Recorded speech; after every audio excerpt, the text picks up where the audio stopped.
Guys, may ibabalita nga po pala ako sa inyo about Japan visa. Ang update nga po pala dito ngayon is lagay na natin yung kumot natin dito.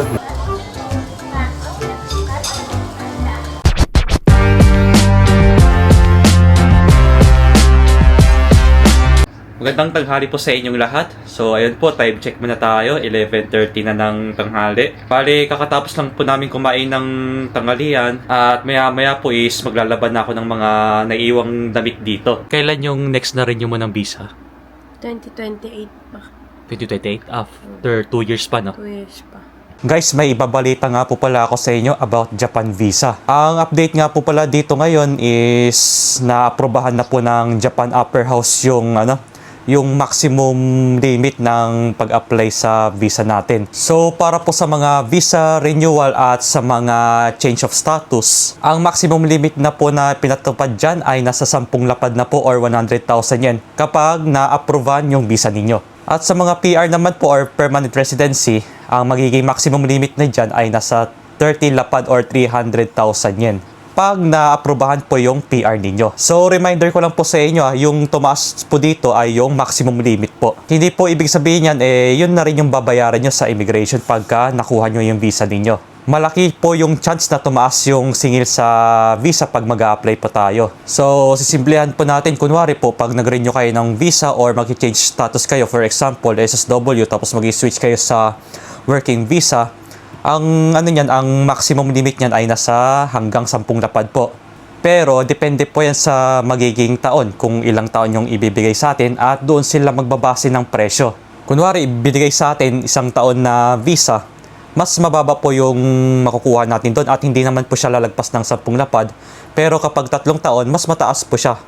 Pag 5 taon na duration sa visa natin, mas mataas siya. Basta hindi po siya lalagpas ng 10 lapad. Pero sa mga mag-a-apply ng PR or permanent residency, kapag na-aprobahan po kayo, hindi po ibig sabihin yan is 30 lapad na yung babayaran ninyo. Siguro sabihin po natin na magbabayad tayo, for example, 20 lapad or depende po yan kung magkano isisingil sa atin sa immigration. And again, para po sa mga magre-renew ng PR or permanent residency, ang i-renew lang natin diyan is yung card lang po. Ibig sabihin is wala na pong bayad.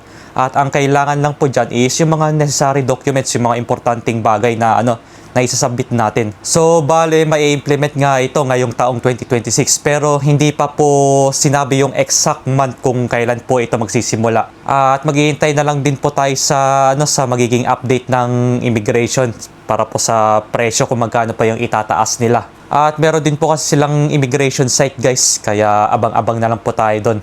Hintayin na lang po natin kung magkano nga po. Yung malilikom na pera sa binayad natin sa visa ay yun po yung magiging pondo para po sa mga Japanese language support systems or sa mga pag-aaral po ng mga Nihongo dito. At para din po yan sa Japanese systems para po mapag-aralan din natin yung rules and regulations dito. So as of now po, ang singil sa visa renewal or change of status ay nasa 6,000 yen and para po sa mga permanent visa pag na-aprobahan kayo ay nasa 1 lapad po sa ngayon. Ito po, maglalaban na tayo ng mga damit natin, yung mga naiwang damit. Ito, mga pantalon ko. Pantalon, tapos mga shorts. Tsaka yung uniform ko rin sa trabaho, lalaban ko na rin po. At yung bedsheet, siguro laban natin sa labas to, sa mismong laundry shop. Dahil hindi po kaya kasi dito sa washing namin. Ayan, yung mga pang-alis, pang-work din. Ayan. Alugin muna natin, baka may laman sa loob. Ayan. Yung panyure, uniform sa work. Medyo marami-rami pa po, guys. Tapos saka natin lagyan ng sabon. Paubos na pala yung sabon natin, guys. Ayan. Sakto to para sa yung makapal na kumot na comforter. Lalabang ko na rin kasi sa labas to. Ito yung Fabcon, pampabango ng ating damit. Lagay lang natin dito sa gilid. Kusa naman siya lalabas. Dahil marami po yung laban natin, gawin natin 37 liters yung tubig. Ito po yung kalagayan ng panahon natin ngayon. Maganda po yung panahon natin at maaraw-araw po. So guys, dito na po ako sa laundry shop ngayon. Talabang ko na itong yung comforter ko para mabawasan yung labahan natin ngayon. So dito po tayo maglalaba kasi dito is ginagamit po. Yan, dito tayo sa 7 kilograms. Total kasya naman po yung kumot natin dito. Lagay na natin yung kumot natin dito. Nagdala ko ng sabon tsaka Fabcon kasi wala silang available na sabon dito. Ito medyo makapal po kasi guys. Ito yung ginamit kasi namin ni Rika Chang nung winter season. Sakto naman siya. Okay. Ang ating sesara. Sarado natin. Ito, lagyan natin ng sabon. Dito natin siya ilalagay. Ayan. Sakto, ubos na po yung sabon natin. Yung sa bahay kasi is bago-bago pa po kaya hindi ko pa binuksan. Para hindi ko sayang. Ito, Fabcon, mamaya na lang to. So, this is it. We'll wait for, I think, 40 minutes before we finish this laundry or labahin. Ayan. 300 yen nga po pala ito guys, sinulugan ko kanina. At sakto naman po yung naman sa loob, 7.5 kilos yung maximum weight limit nito. So while waiting, I just need to sit here first because we still have 40 minutes to finish this labahan. And after that, we will put inside the dryer. This one is the dryer. And kapag hinulugan nyo siya ng 100 yen na coin, 8 minutes siya. This one is the same, it's 100 yen.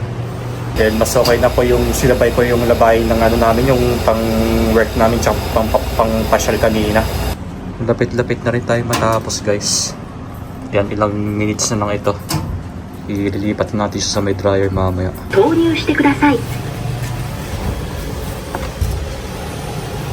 Hulugan natin siya ng 200 yen. Yan. 16 minutes tayo maghihintay bago matapos itong dryer natin.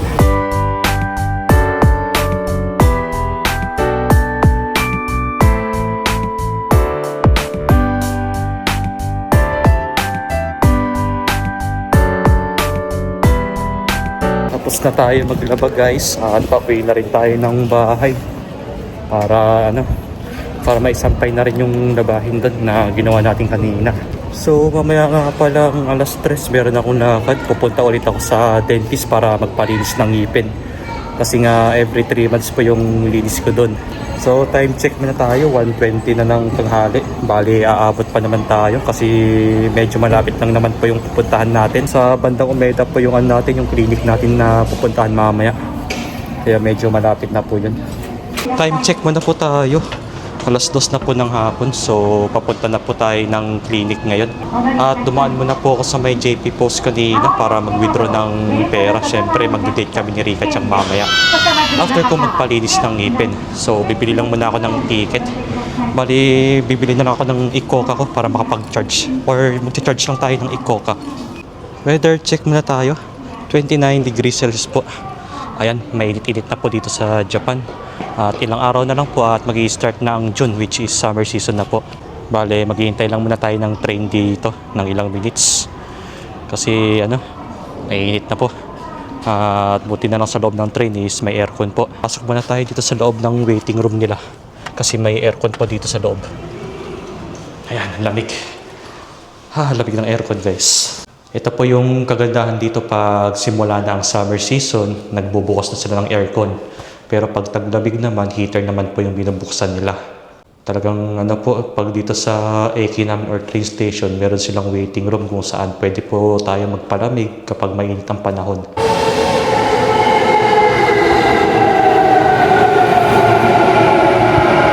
Parating na po ako dito sa may Umeda. At aakit lang tayo sa taas ng building na to. Doon na yung natin yung clinic. Bale, sasakay na lang ako ng elevator dito para mabilis. Dahil 2:35 na po ng hapon. Medyo maaga nga pala tayo nakarating dito. Yung nga po pala, yung appointment ko po is 3 PM pa naman po. Kaya pwede mo na po tayong maglakad-lakad saglit. Ayan, akyat na tayo ng 11th floor. Saka tayo lilipat ng panibagong elevator.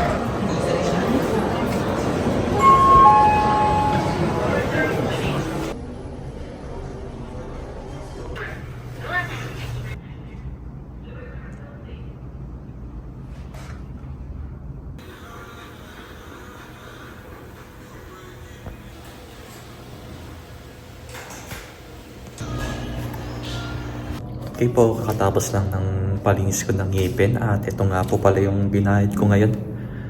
3,290 yen. Ayan po yung presyo ng pagpapalis pa ng ngipin dito sa amin. Bale, papalik po ulit ako dito ng June 6, which is Saturday po next week na yun. Kasi po meron ulit silang nakitaan na cavity sa ngipin ko. Kaya magkakaroon po ako ng cavity treatment sa next week. So, bali, magkikita na po kami ni Rika Chang ngayon. At paalis na rin siya sa bahay niya, kaya hihintayin ko na lang po siya kung saan kami magkikita ngayon. Time check muna tayo. Alas 4 na po ng hapon. Bali, isang oras pa tayo nagpalinis. Okay po, kasama ko na si Rika Chang ngayon. At kakain kami ng dinner. At saan tayo kakain? Sa Watami. Watami. Ano yung Watami? Yakiniku. Yes, mag-yakiniku po kami guys. Dahil sa Shiburi na naman po kami sa yakiniku.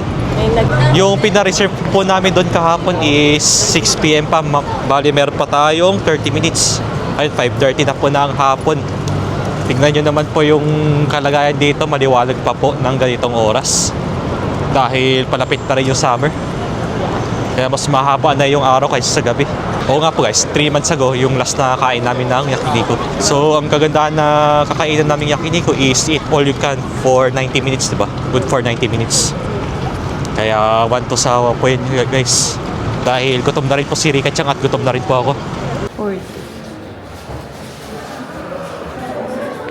Ayan po yung mga menu nila. Depende yan sa course na kukunin natin. Standard na yung kinuha namin dito guys. Standard first menu. Dahil mas mahal po pag may wagyu. Okay na yung standard kasi hindi ka din naman kumakain ng beef Hanggang ano lang kasi ako guys. Pork or chicken, gano'n. Na yakiniku. or chicken. Pero dahil po mga choices oh. Mas lalo sa loob pag nakita natin. At may ano na, cold noodles. Oo nga no. Ito na po ang ating yakiniku. Si Rika Chang muna po yung mag-order sa amin. Ayan. Pick whatever you want. Because it's tabihoday naman or eat all you can. Good for 90 minutes. And the last order is 75 minutes daw, di ba? Ayan. Kaya pili lang ng pili guys habang may oras pa tayo. Habang may oras talaga. So ito po. Maya-maya tayo naman po mag-order after ni Rika Chang. Okay, nauna na po si Rika Chang. Ayan. Nakapag-order na siya agad.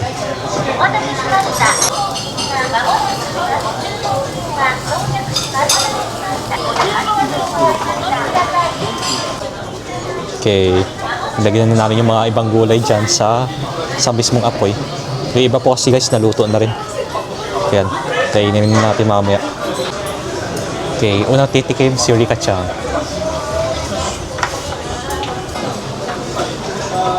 Lipan pa daw, mainit. Ayan. How is it? Sarap. Paborito mong yakiniku no? Tignan yung po. Oh, sarap na sarap siya guys. Kain ka lang ng kain. May kimchi pa siyang kasama oh. Ayan. Tapos meron pang lettuce. Yung sandwich nila dito. Vegetable sandwich na may kasamang karne. Sa iba nga, walang ganto-ganto eh. Kaya nga eh. Walang paletos, no? Oo. Sa samgyup meron. Ha? Sa samgyup meron. Yeah. Tignan niyo po siya kung paano siya kumain ng yakiniku. Ayan. Tadakimasu. Yes. Sarap na sarap daw. Rate 1 to 10. 11. Okay po. Oo, mamaya. Ako na rin kakain ngayon. Tadakimasu. Oo. Lambot ng karne. Sarap.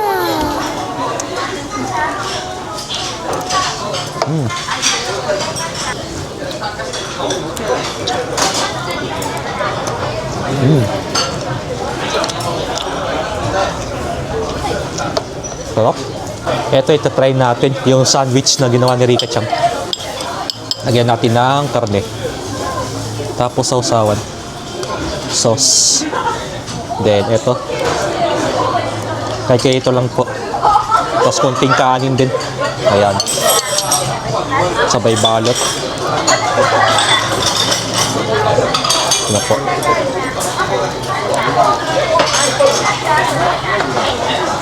Sarap.